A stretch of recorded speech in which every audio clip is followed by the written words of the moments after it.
Hi everyone, Jeremy here from Video the Studio, and today I'll share with you 6 assets from our journalist pack. You can load them for free with the link in the description below. If you enjoy them, you can check the full pack on our website, which is a complete editing toolkit we've built for Davinci Resolve. It contains over 100 assets across 15 different categories. They've been designed to work seamlessly together and give you a consistent visual identity throughout your edit. So with that being said, let's jump right into it. Alright, so you can download the sample by clicking the link in the description below. You will get the zip file, just double click on it to unzip it. It will then give you a folder. In that folder, you'll find a couple of things. You'll get the license, the installation instruction, the GFX file, and the font to install. Please make sure to install all the font, otherwise the title will not work because Davinci will not know what font to use.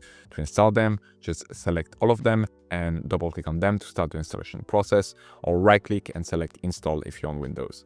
Then, once that's done, you can go over to the GFX file and double click on that to prompt open that window asking you if you want to install. So then here, just select install. Then once in Davinci Resolve, go over to your effect library, titles, Video the Studio, and then you can scroll until you find the sample section. And here in the sample, you'll find all of the samples you may already have from us, as well as the newly added journalistic pack samples. So there is 6 of them. So you'll have a background, an infographic, a list, a title card, an info card, and a quote card. So first, let's just drag the background in our timeline. We're going to use that as a base, and I'm going to extend it for a longer duration. As you can see right now, we basically have a simple animation to make that texture background more interesting. Here in the inspector, we can adjust the speed at which those frames are changing. So right now it's 12. If we want to have that going faster, we can adjust the frame hold and just reduce it. By reducing it now, as you can see, it will be a lot faster, and if we increase it, we'll basically increase the amount of time it takes for it to change frame. Right now, we're just going to keep it at 12 for now. You then have a bunch of different control parameters that you can use to really customize that background as you want. So here, for example, if you would like to add a tint to it, you could go to the color and blend, and then here select the color mixer on, play around with the gain. So here we could add, like, let's say a red tint to it. We can change the color of that tint. So here, let's say if we were to go to yellow, blue, pink, whatever, you can just apply that however you like. You can also adjust the blend itself. Right now I'm using Vivid, but you could use color burn, for example. There is really different kind of combination that you can do to give it the look that you want. For now, we're just going to turn it off. We can then adjust the size and position of each of the frame placements. So here, as you can see, we're changing frame every couple of frames. And so here in each of those frame placement, you can adjust the size and position of them. That way you can displace it wherever you want. You can also adjust the overall contrast and saturation of that background. So here, if you want to give a bit more punch, you can increase, the contrast, or you can reduce it. You can adjust the saturation as well. Not that it's going to matter for this one because it's black and white, but if you were to use, the color blend, that could be helpful. You can also add a grid to that background, and that grid will be displaced by the movement of the background. So here, if we go over to grid, we can increase the grid opacity to make it like more or less visible. And I don't know if you can see, but basically that grid is displaced by the texture of the background. So here, if we were to, let's say, zoom 200% in it, as you can see, that line is not perfectly straight. It's actually being displaced by the background. You can also adjust the refraction to basically have it being more affected. Obviously, don't go just like too harsh on it, because then you might have a result that doesn't look too good.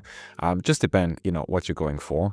But I will say fairly subtle with something like this. So just a little bit goes a long way.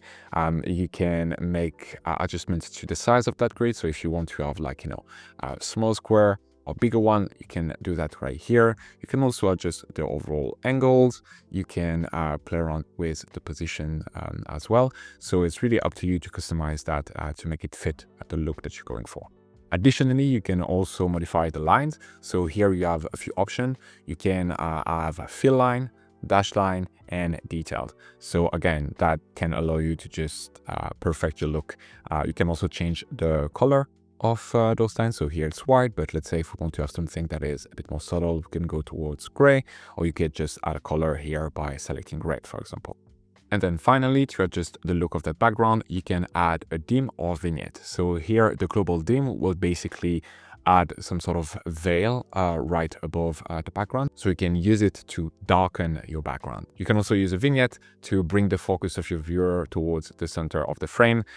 Here you can adjust the size of that vignette. You can adjust the softness of the vignette and the overall transparency of it. So now that we have our animated background, let's just bring another title right above it to make an interesting composition. So we're gonna bring here the journalistic pack sample number 4, which is a title card, and drag that right above our background. Now if we play it, as you can see on the first playback, we might drop a few frames because there is a continuous animation on the background, and there is quite a lot of feature built in into both of those assets.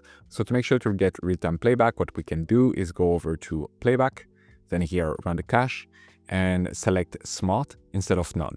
That's gonna bring here that red bar above our title, and basically it's gonna switch from red to blue. And when the bar is fully blue, that means the title has been fully cached in, and we will get real-time playback. So now as you can see, when I play it, it's smooth and we're getting 30 FPS on a 30 FPS timeline.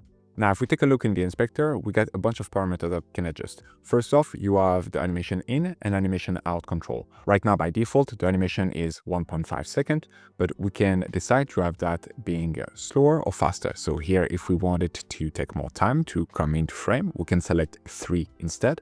I'm just gonna extend our title card to give it a bit more time. And now when we play it, the animation will take 3 seconds to complete. You can additionally choose the style of the animation. So right now by default it's slide up, but we could have it coming from the top instead. So here we could select slide down, and now the animation will come from the top instead of the bottom. You have a bunch of options that you can choose from: zoom in, zoom out, pan left, pan right, slide up, slide down, and fade in. And you have the exact same control here for the animation out. Now, pretty much everything you see on screen, you can adjust directly from the edit page. So you have the overall size and position of the title that you can adjust. So you can easily increase it or decrease it, move it around a little bit. Though probably for a title like this one, it's better to move each of the element individually to just create the composition that you like. And luckily, you can do that directly here in the auto dropdown. At any moment, if you want to reset the parameter, you can just double click on it to reset it to the default value.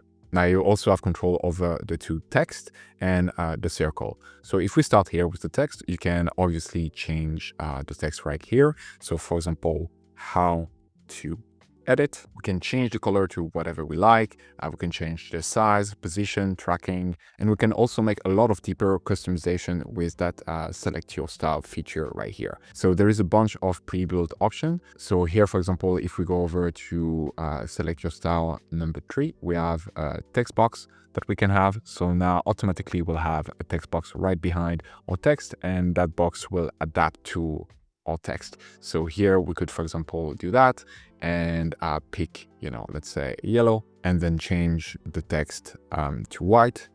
And now we've already, make quite an interesting modification, I think, to it.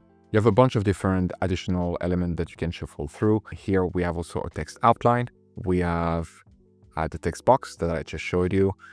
We have the text box outline. So here we have a white outline. Now you can make some adjustment to that to have it thicker or thinner. You can change the color. Also, we have a top line, we have a bottom line, and then a text shadow to make it pop against the box. Finally, we have a text glow. So here it just apply a bit of shine to the text. This is available across all of the text elements throughout the pack. So it really offers you a lot of customization. Now, as you can see, you get exactly the same thing right here in text number 2. And we have the circle right here that we can adjust with just the color, the width of that circle, nothing too crazy or too fancy. And then finally, we get the image loader. So you can replace this image with whatever image you would like. A quick interesting tip is to load an image with some transparency to make it look a bit more interesting. So as you can see right now with that crosswalk, we've basically removed the background so we can see through each of those stripes. And I think that makes the design feel a bit more complete and a bit more interesting. Let me quickly show you how you can do that easily online. So then you can load an image that got transparency. So basically, once you've selected an image, you can just try to remove the background with like an AI. You can try to do that manually if you know how to do it in a software. You could use Magic Mask with Davinci Resolve as well, but I find it easy to just use an online service for that. So there is that website called Remove Background. You can do that for free. Just upload right here your image, and it will automatically take care of the background for you, removing it in just a couple of seconds. So right now we basically got rid of the sky. Now we can download that image. The one thing is like you basically, gonna have like a lower resolution by using this method.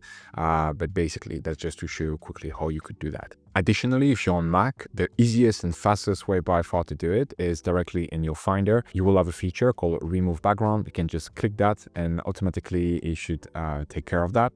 And then here, remove the background for you. Though, as you can see right now, the results are not as clean as like a dedicated thing. When you have like, hair or anything that is like quite thin, it's hard to remove. So just be aware of this, but it can be really helpful to do it fast. And now once you get your media ready, you can go over to Browse, and then we can load the media that we've just created, bring that in, select OK, and here we'll get the media. Now we can reduce the size, bring that up, and basically we can just place it wherever we need on our image. Now for the next title, kind of the same principle. So here, that's that quote card. We can just bring that in. And here we have like an interesting mask going on where basically the person is held within the circle mask, but it still poke out at the top. It helped to create like more depth and make the design overall more interesting. So for something like this, exactly the same logic. Basically, you need to remove the background and then load that into your composition. So here, for example, if I wanted to do that with Leonardo da Vinci, I could simply here save the image to my computer. And then here in Finder, I will simply remove the background quickly. Here we go. Now I have transparency on that.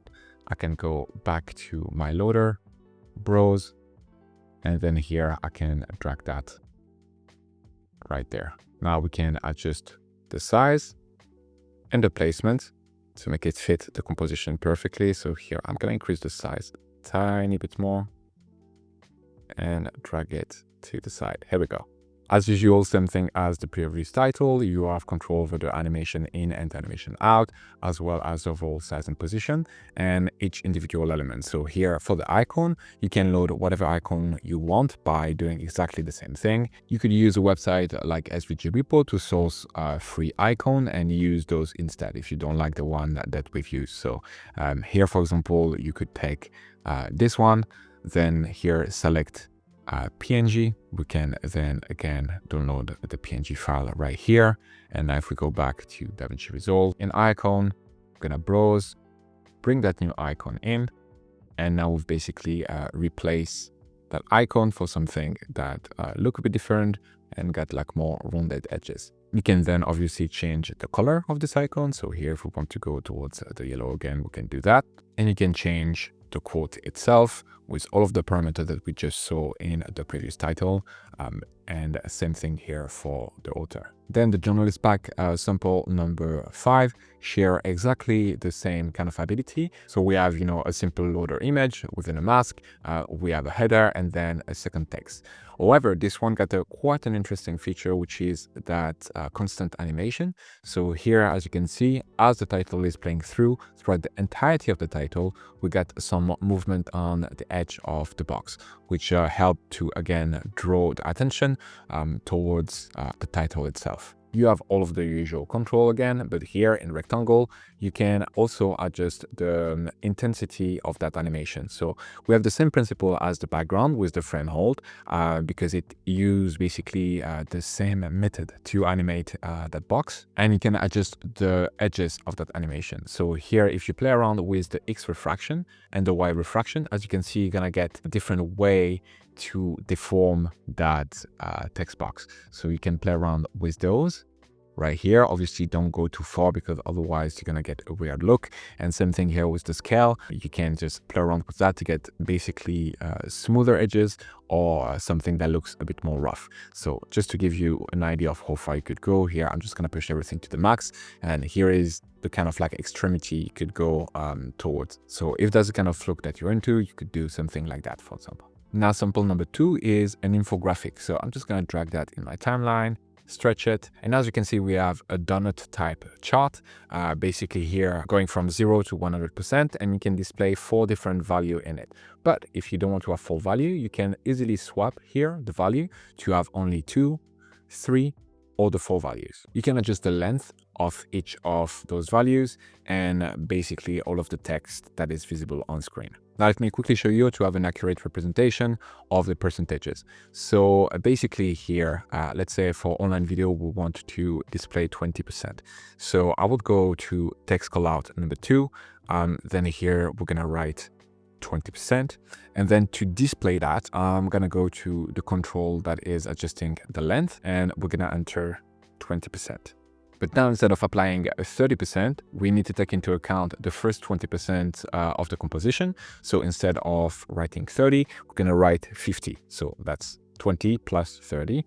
And now, as you can see, we have 20 and we have 30. And now finally, the same thing here for text callout number 3. Let's say we wanted to have 25% for this one. Can enter 25. And now the length, we're going to put 75. So the 50 plus the additional 25%. And then whatever is left is going to be the remaining for the fourth one. So I can just go over to the text callout number 4, and then it's going to be 25% as well. Now for this specific title, as you can see, you only have the text input here on text callout number 4, number 3, and number 2. Basically all the style component have been kept in the text callout number 1. That way you can keep visual consistency across, all of them. So here, if you were to change the font, let's say here for pop-in, that will be applied to all of the callouts. That way you can easily just keep a look that stays cohesive, and you don't have to change that for each of the individual callout. I think this infographic is very engaging and very interesting visually. That's one that I really, really like. So I hope it will be useful to you.